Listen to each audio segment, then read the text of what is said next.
పొరపాటున కానీ Apple phone సరిగ్గా పనిచేయకపోతే మనం ఏం చేస్తాం?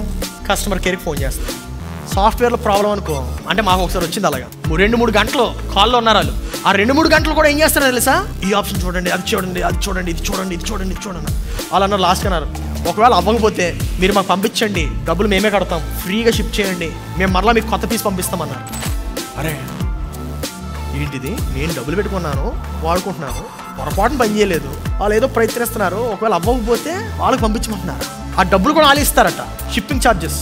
మళ్ళీ కొత్తగా ఇంకో ఫోన్ పంపిస్తారట నా అడ్రస్కి. అరే ఏంటిది అనుకున్నా.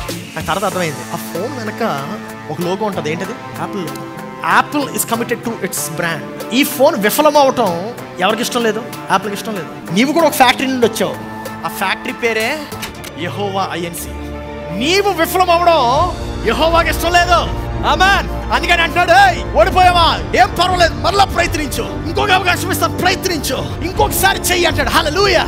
Can you clap your hands and praise God? God is dedicated to your success. దేవునికి నీ యొక్క విజయము అందరికన్నా ఎక్కువగా కావాలి. God wants you to succeed more than anybody else.